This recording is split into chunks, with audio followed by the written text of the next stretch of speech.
I've asked myself the question, what is it that differentiates someone that walks through life fully accepting a medical diagnosis that debilitates them versus someone that manages to overcome chronic illness and chronic disease that seems incurable?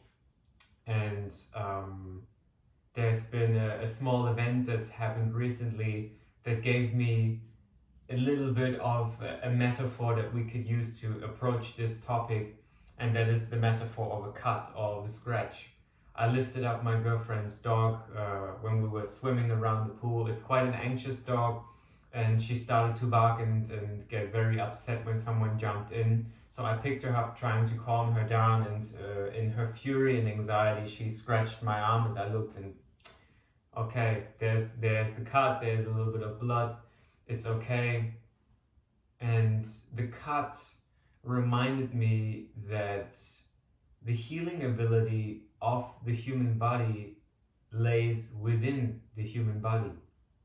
We have been born into this vessel, and this vessel contains the blueprint.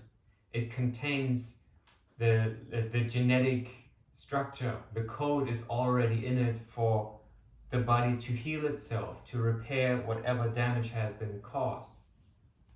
So what is the difference between, for example, me injuring my shoulder blade or my neck or my lower back versus a cut on my arm? Well, one thing seems to be healing on its own accord. There might be a little bit of like a stinging or pain, a little bit of inflammation around the area, but within a matter of 2, 3, 4 days, I've already forgotten about it. It's still there, it's visible, but I've already forgotten about it. There's no pain, and it's healing by itself. So what's going on in society that suddenly there's an epidemic of people with chronic lower back pain, chronic neck pain, arthritis in joints? Like, why is it that suddenly there's so many people stuck in symptoms, stuck in diagnosis, and stuck in illness that doesn't seem to heal? So I've just thought about it, like, what is the difference between these two things? If there's already the blueprint within the human body, and the body already knows what needs to happen, or the body is, let's say the body is actually communicating to us what needs to happen. For example, in the case of the cut, it was, hey, that pain sensation tells me, guard it, guard the cut, rest, eat, don't overexert, don't scratch the scab away and things like this, and the body will do its job. So if we have a bodily problem, for example, lower back pain, I've got a long story with lower back pain as well. What is it that blocks the lower back from healing? And when does lower back pain turn into like a full body life problem? When does a cut go from just simply being a cut to suddenly turning into a life story? How to not walk through life being a diagnosis.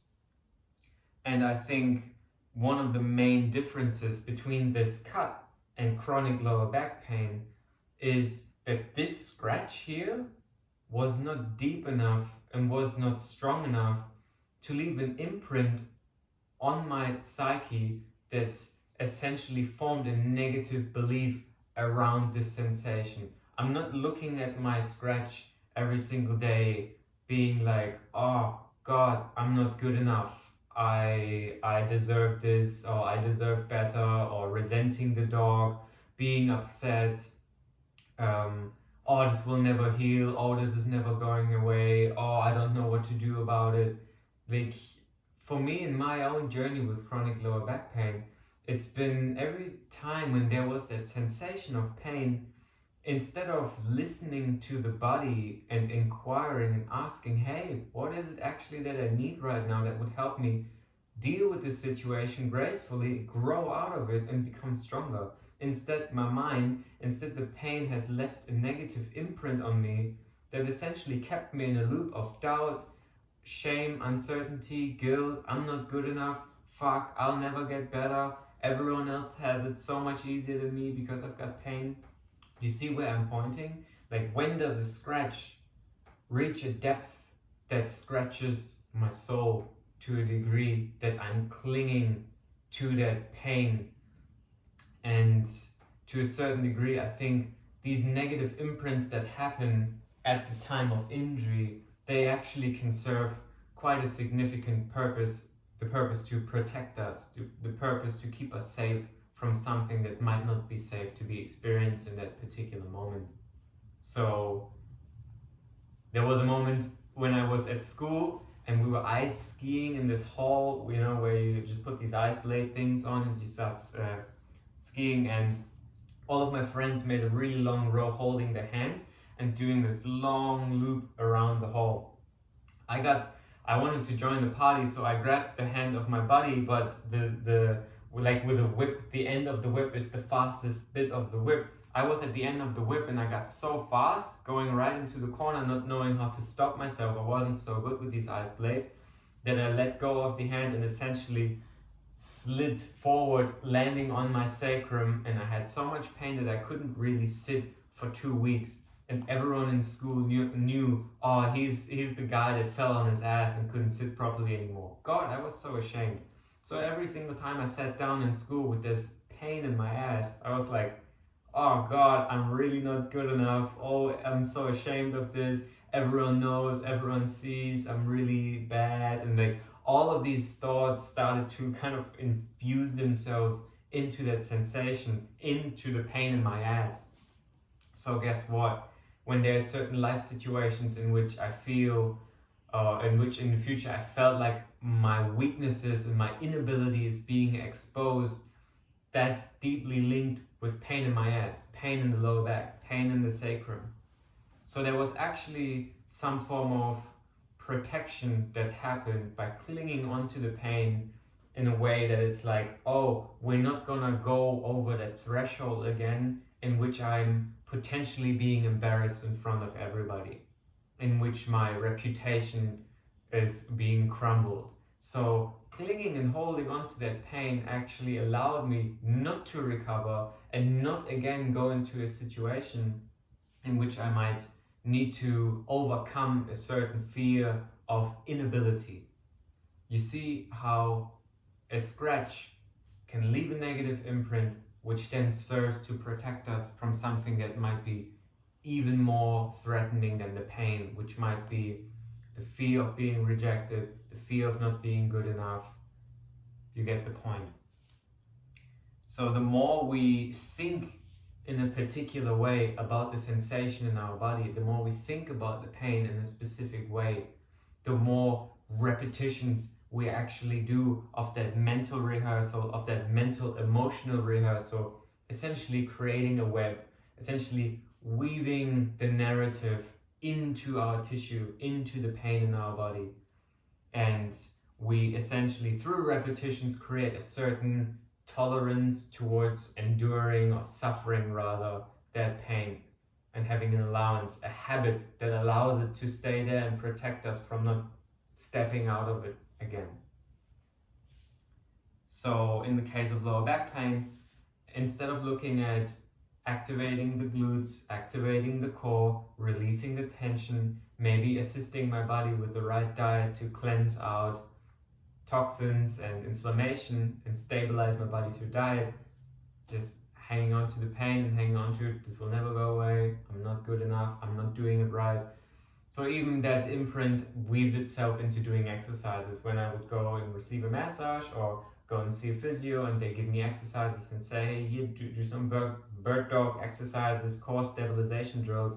Even while doing the core stabilization drill, feeling the back pain, there would still be that mental chatter and noise going on, like, oh, this is not going away, it's not working, it's been worse than yesterday, oh, it's getting worse, oh, it's getting less. Constant worry and concern around this epicenter, like drawing our attention into just one spot of the body, calcifying our outlook on life and keeping us from actually going over that threshold, because this has gotten through repetition into a habit that is more safe to experience rather than breaking free from the narrative. So the question comes up, how do we break free from chronic illness, chronic disease, or clinging to a diagnosis that has been given to us? Well, simply by accepting yourself as you are in this moment, by allowing yourself to just be as you are and say, okay, I am this, with the scars, with the scratches, with the pains, with the nags. Like, I'm gonna start and take responsibility for the body, for my body. For this is my vessel that has been given to me. There's not gonna be another one, and there's no one else that can crawl into me and fix this.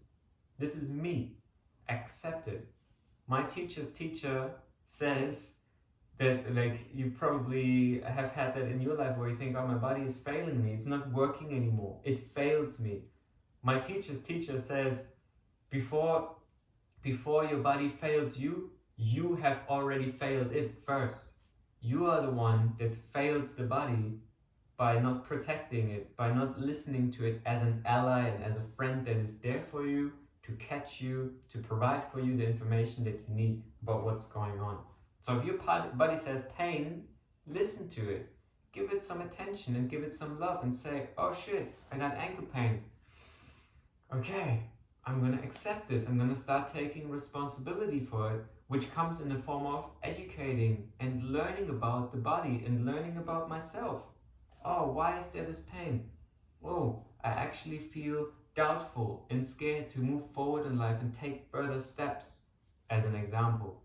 How, when I say learning about yourself, it's becoming aware what kind of negative imprints, negative beliefs, and thought patterns have weaved themselves into the story and narrative of your life, into the tissue of your body, resolving them, letting them go through acceptance, through responsibility and love for yourself and the body, and a willingness to step forward and to make changes and to start feeding, nourishing, growing yourself into a better version than before. One that does not cling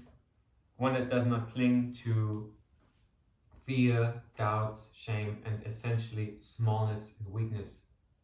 And giving yourself the willingness to grow into strength by confronting the weakness with love and acceptance.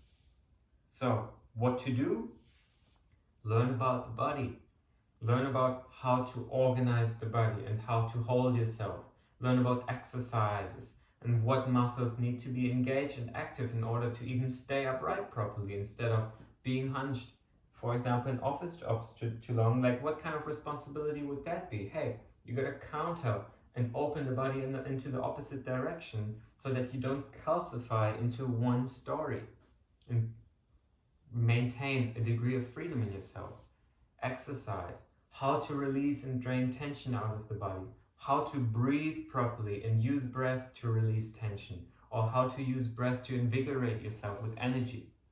What is the right diet? What foods does your body actually like? And to what foods do you actually respond well?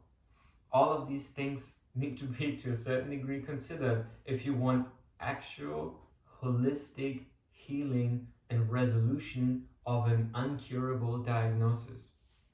There's further things like sun exposure, how important it is to be outside, have fresh air, have fresh water, have sunlight, have movement, have human connection and relationship that is meaningful and supportive for you, and you being supportive for them.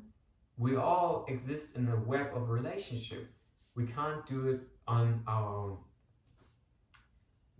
More things to consider is regulating stress, regulating the nervous system, how to cleanse the body using plant medicines or supplements to flush out the body and rebuild and restore the gut microbiome, and obviously managing your thoughts and being able to stay aware in the storm. All of these things are like your projects.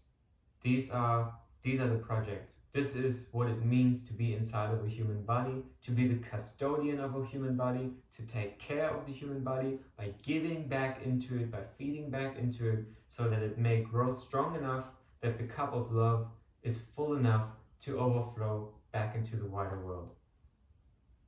Consider all of these things, how to not walk through life as a diagnosis. If you have any questions to any of the things that I've said here, you need help in regards to any of these things that I've said here, because you feel like There's no one in your close environment that even thinks in this way. You have no teacher or doctor that you trust. Reach out to me. I'm open for chats, voice calls, Zoom calls, doesn't matter. Just reach out to me and I'm happy to offer more guidance or clarify anything that I've said in this video. So thank you, thank you, thank you. Take care. Love yourself, accept yourself, and find the right environment.